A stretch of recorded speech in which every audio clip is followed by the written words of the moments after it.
Hi everyone, this is Ms. Bazone. So we are going to be reviewing factoring today. So in preparation for the SAT, assuming you end up having to take it, here are two SAT review problems that I'd like you to try as the do now. So pause the video and try them. All right, so one thing that you want to think about when you see a problem that maybe you've never seen before. When I look at that, I think to myself, well, what could I do? I don't know the answer, but what could I do? I can cross multiply, right? So if I cross multiply 7a minus 7b equals 3b, and then I think about it, oh, I can get those b's together. So 7a equals 10b. Now, looking at the answers, I'm seeing a divided by b a bunch of places. So let's move that b to the other side. So divide by b. 7a over b equals 10. Get rid of that 7 by dividing by it on both sides. A over b equals 10 over 7. So when you're not, so the answer is b. So when you're not sure what to do, think about, okay, well, what do I know? For the function g defined above, a is a constant, g of 4 equals 8. What is the value of g of negative 4? Well, g of 4 equals 8. That means we have the 0.48 on the graph. Remember, this is our x, the 8 is our y. So 8 equals a. I'm going to replace x with the 4, just making a substitution. So let's see, subtract 24, I get negative 16 equals a times 16. So a is negative 1. So that means my equation is negative x squared plus 24. Now I can plug in negative 4. That's negative 4 squared plus 24. That's negative 16 plus 24 is 8. So that was the harder way to do it. Another way to think about this, I don't think you've graphed these at all. We're going to be doing that later this year. But this equation is symmetric to the x-axis, so it actually looks like that. So the 4 and negative 4 will have the same value. So since that's 8, at 4, at negative 4, it's going to be the same value. All right, so understanding factoring using multiple methods. So this is a review of the factoring you did in Algebra 1. This was also in your review packet. Okay, so let's start with what is factoring. Factoring is writing a polynomial as a product. As a product of multiple polynomials.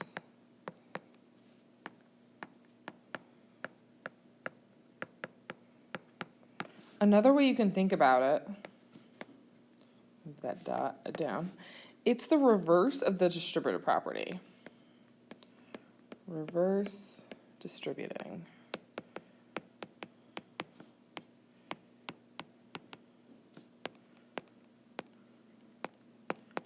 So for example, if I gave you 2 times x plus 8, right? That's 2x plus 16. So factoring would be taking this and looking at it and saying, okay, how can I turn that into a product? How can I go backwards and turn it into 2 times x plus 8? Okay, so factoring using GCF.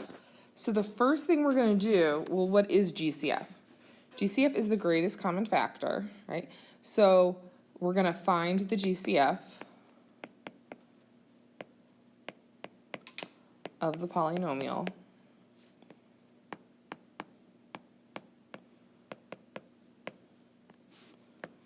We divide by it.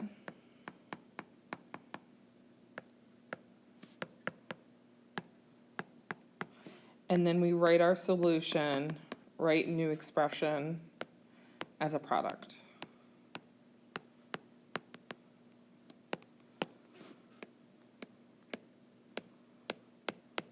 Okay, so let's go through this. All right, so look at number 1.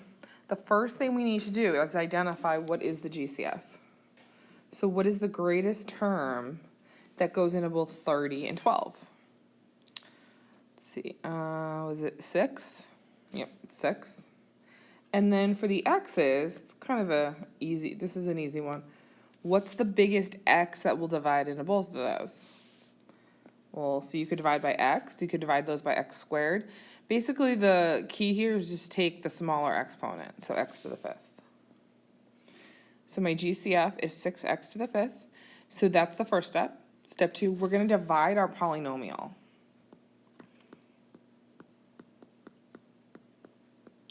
So if we divide by 6x to the 5th, what do we get? The first term is just a 5. The second term is 2x to the 4th. If you notice, there's no GCF, there's nothing in there. You can't divide by anything. But these are not equations, they're expressions. You can't just magically divide. So then I'm going to put parentheses around it and put that 6x to the 5th back in front. And that's your answer. Okay. So find your GCF, divide by it, and then write it as a product. So 6x to the 5th times 5 plus 2x to the 4th. If we distribute, we would get back here. All right, so now we have 3 terms. What would be the GCF of 14, 10, and 8? 2. And then we look at our x's. Which one's the smallest? We have x cubed, x squared, and x, just a plain x, right? Because if we try to divide by anything bigger, you're going to start getting negative exponents. We don't want to deal with that here. All right, so then I divide, and I get 7x squared minus 5x plus 4. And now, if I usually will look at this and check, does anything go into those 3? Did I accidentally make a mistake? Nothing goes into all 3 of those. Parentheses, GCF on the outside. Done. All right, getting a little harder. Let's see, what is the GCF here? I think it's 4. Yeah, it's 4. So 4, and then I'm going to look at my x's. I have 6, 3, and 1, so it's x to the 1st. And then we have 4, 5, and 7 for the y's, so it's 4. Divide, I get 14. Remember, when you divide, you're subtracting your exponents. X to the 5th, the y's go away, minus 9x squared y, plus 5. My x's disappear, y to the 3rd. Parentheses, GCF on the outside. That's it. All right, last one. What is the GCF of 25 and 16? Those always throw kids off because they're perfect squares, but nothing goes into both of those. So it's just 1. And then x squared and x.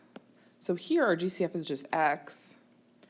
So we divide, we get 25x minus 16, parentheses, x on the outside.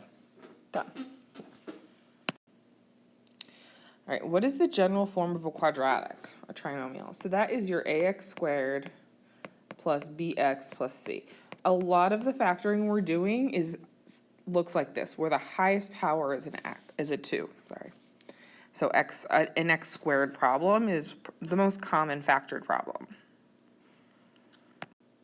All right, so distribute. So FOIL these out, what do you get? So take a minute, pause the video, and do these out. So when I do FOIL, x squared plus 5x minus 9x minus 45. Combine the middle 2.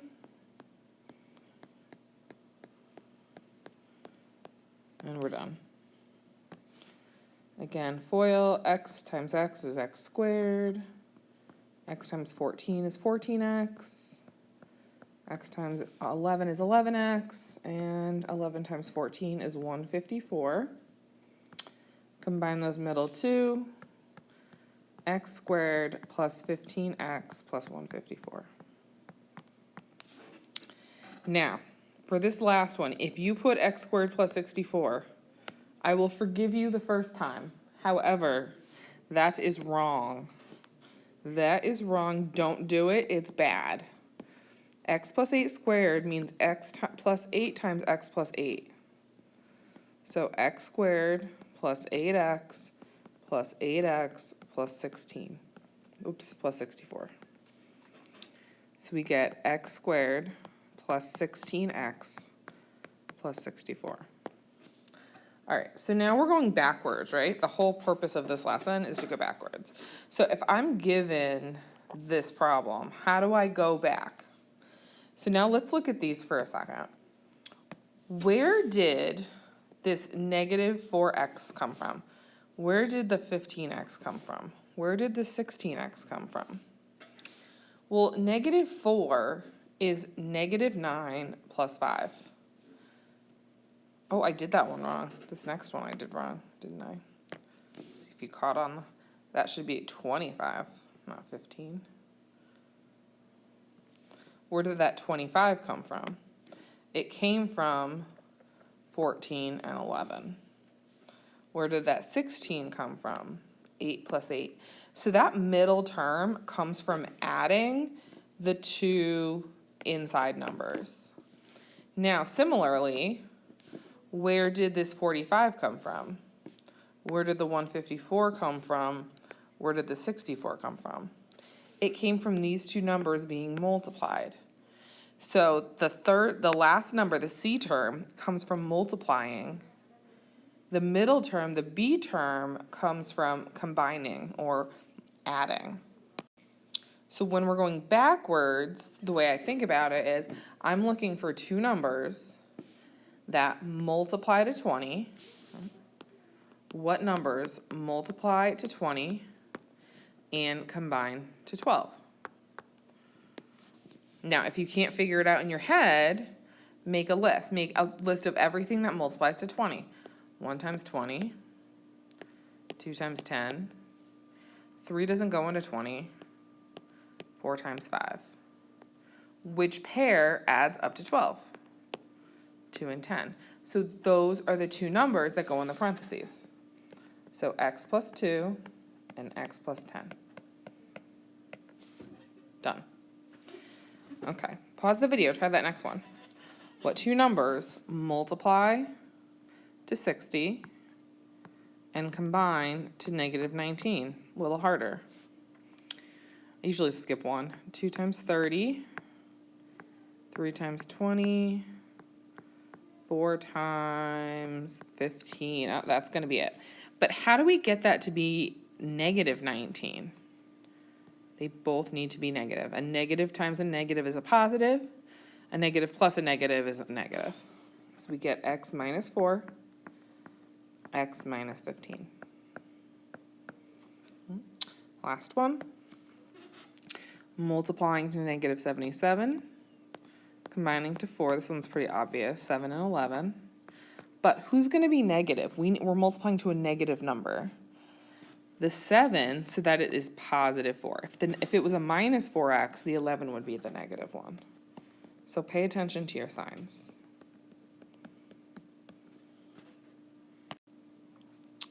All right, so pause the video and go through and practice these. So remember there's a 1 here, so we're multiplying to negative 17, combining to negative 1. So that's 8 and 9. Since I'm combining to a negative, I need the bigger number negative. X plus 8, x minus 9. All right, this one's tricky. Notice number 12 and 13 are very similar problems. I did that on purpose because depending on the signs, you will have two different answers. So if we did multiply to 30, combine to 13. I'm just going to do general 30, 13. 2 times 15, 3 times 10. So those are going to be the answers, but which one's which is the question. So if I'm multiplying to a positive number, they need to be the same sign, right? To multiply to a positive 30, they both have to be positive or negative. So because it's negative 13, positive 30, they both need to be negative. Now, if I combine across, I get negative 17 for that top one, negative 13 for the bottom. So this one's x minus 3, x minus 10. However, in the next one, we're multiplying to a negative. That means one of the numbers has to be negative.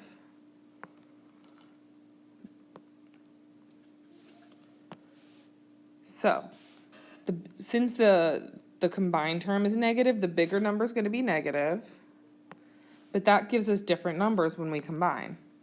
2 and negative 15 is negative 13. 3 and negative 10 is negative 7. So you really got to pay attention to the signs.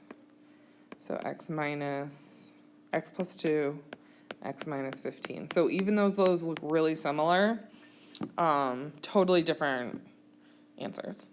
All right, the last one I threw at you as a trick. There's 3 terms in there, but can we do it the way we've been doing these others? No, it looks way different. So how would we factor this one? This is a GCF problem. So what goes into 5, 10, and 15? 5. And then I'm looking at my x's. The GCF is plain x. And notice there's a y everywhere. So when I divide, I get x squared plus 2x minus 3. Oh, hey, doesn't that look like these other ones we've been doing? So I can actually factor this. What multiplies to negative 3 combines to 2, so 1 and 3. And the 1 is going to be the negative because it's a positive 2. And then don't forget, we had that GCF we pulled out. That needs to go out front. Because the whole thing is, if it's an expression, we have to be able to multiply back to the original. All right, so 2 more problems just like that last one where you have to do a GCF first. So pause the video, try it on your own. All right, so my GCF here is 3x, just 3x. So let's see what we get. X squared minus 10xy minus 24y squared. Now this one looks a little different, but imagine those y's weren't there. What multiplies to negative 24 combines to negative 10? Careful with this one. It's not 4 and 10, 4 and 6. A lot of kids tell me 4 and 6. It's 2 and 12, with the 12 being negative. So all you're going to do, see the y squared? So for this one, we have that 3x on the outside. Instead of just having xx, we also have y's at the back. So it's x plus 2y, x minus 12y. So that's what these are like. All right, 16. What's our GCF here? Negative 4, obviously. That's it, negative 4. All right, so we get x squared minus 17xy minus 60y squared. So this is going to be another one where it's negative 4 on the outside, x something y, x something y. So we're multiplying to negative 60, combining to negative 17. What is that one? Is it 3 and 20? Yep. So be careful. This is another one. I think it's 7. There's another one that's 17. I think it's 4 and 12. No. 5 and 12. Yeah. So be careful with this one. There's 2 that look like could be the answer, but it is, since it's negative, it is the 3 and 20. So x plus 3y, x minus 20y. And we're done. All right, so those were 2 types. This is the third. So again, take a minute and distribute. So if you notice with all of these, it's the same exact term. One's positive, one's negative. So when you FOIL or multiply these out, every single time, that middle term cancels out. 4x squared plus 18x minus 18x.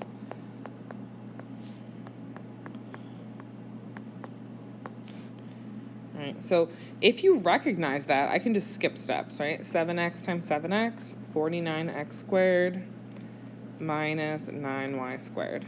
Now look at these numbers. They should pop out at you. 25, 4, 81, 9, and 49. Those are all perfect squares. What else do you notice about all the answers? They all are subtraction, right? And that's important. This only works with subtraction problems because because the positive and the negative, a negative times a positive is a negative for those middle two terms to cancel out. So when you see perfect squares and subtraction, we have the difference of two perfect squares, right? Difference, subtraction, two perfect squares. I call it dots. So these are very easy. The key is just recognizing that you have it. So x squared minus 81, x squared's a perfect square, x times x. 81's a perfect square, 9 and 9. 1's plus, 1's minus. Next one. 9's a perfect square, 49's a perfect square. It's subtraction. 3x times 3x is 9x squared. 7 times 7 is 49. 1's plus, 1's minus. 11 times 11. And 6 and 6. 6y minus 6y. All right, now this last one's actually a trick. A lot of kids will put 10 plus 2x, 10 minus 2x. That's actually technically wrong. It's not you didn't do anything wrong, but that's not the correct answer. Look at that problem really closely. Do you notice anything else? This has a GCF of 4. You can factor a 4 out, and you're left with 25 minus x squared. So to factor this accurately, it's actually supposed to be like this. And watch out for that negative. The x's, because the x is negative, it has to come second. If you put x plus 5, x minus 5, that's an error. So check your GCFs first. All right, last slide. Little harder. What do you notice about this one? That's not an x to the squared, it's an x to the 4th. So what do you think should go? Well, x squared times x squared. Plus 9 minus 9. Now check again. There's something else we can do. X squared minus 9 is x plus 3, x minus 3. How about x squared plus 9? You think you can factor that? You can't. That is actually not well, it's not factorable under the real numbers. We're going to talk about how to factor that later on in the year when we get to crazy, more difficult numbers. But whenever you have a plus, that's impossible. It's not going to work. All right, another one that's a little tricky. Look really close at it. I can factor out a 9 first, and then factor it using GCF. Dots. Okay. Let's see. All right, this one is a trick problem. It's not factorable. We call that, you could also call it prime. I've seen worksheets where the teacher has you put prime. All right, last one. Whew. Oh, this one's going to be fun. These are my favorite. All right, 625 is a perfect square. Does anyone know what it is? It's 25. So 25 y to the 4th. 25 y to the 4th plus minus 256. The square root of 256 is 16. X squared, 16y squared. Now the one with the plus is done. Like, we cannot do anything there. So I'm going to rewrite it. All right, but the second term is factorable. So 25, so 5y squared